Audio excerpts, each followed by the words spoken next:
Kenapa anak SMP sering dibilang labil, tapi kalau mahasiswa dianggap lebih dewasa? Yuk kita bahas.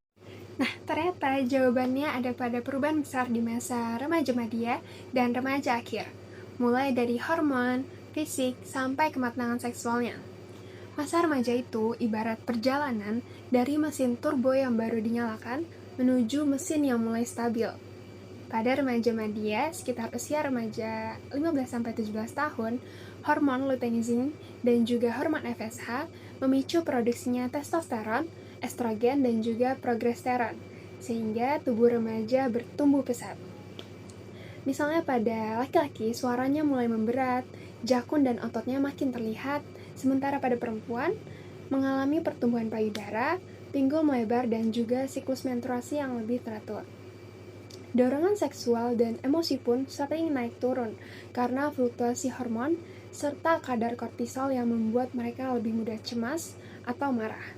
Tidak heran kalau anak SMP sering dibilang labil. Hari ini semangat banget, tapi tiba-tiba besok murung.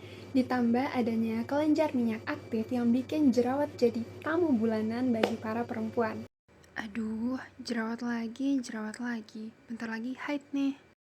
Sementara itu, di remaja akhir, usia 18-21 tahun, sudah mulai stabil. Misalnya pertumbuhan tingginya melambat, tubuh terlihat lebih proporsional dan matang, fungsi reproduksi sudah mapan, dan juga lebih bisa mengendalikan emosinya. Lalu bagaimana kalau berdasarkan teori?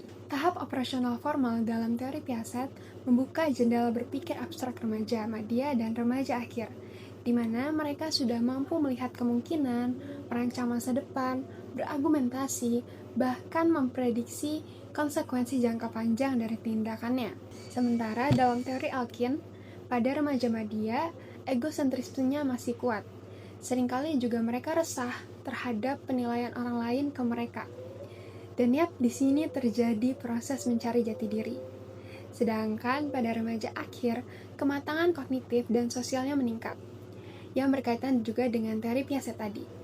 Egosentrisme mulai menurun, dan mereka mulai mampu melihat perspektif orang lain dengan objektif, dan membangun hubungan yang lebih intim dan dewasa. Lalu bagaimana sih strategi yang efektif dalam menghadapi masa perkembangan remaja? Contoh sederhananya yang pertama adalah melatih regulasi emosi. Pada remaja media, karena emosinya masih naik turun, strategi sederhana kayak journaling, teknik pernapasan, dan olahraga itu bisa membantu. Sedangkan pada remaja akhir, bisa memakai problem focus coping, misalnya dengan diskusi atau negosiasi. Yang kedua, bangun lingkar sosial yang positif.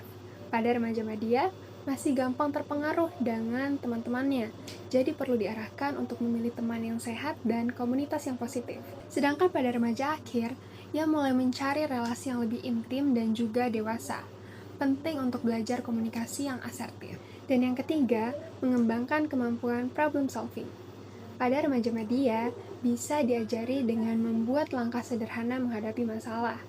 Contohnya nih, aku kesulitan memahami salah satu pelajaran, jadi aku berinisiatif untuk mengajak teman-temanku untuk belajar bareng supaya aku bisa lebih memahami materinya.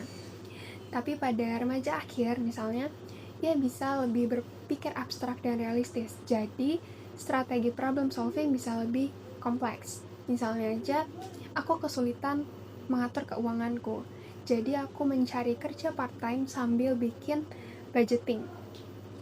Jadi, kamu sekarang lebih ngerasa di fase mana nih? Remaja media atau remaja akhir?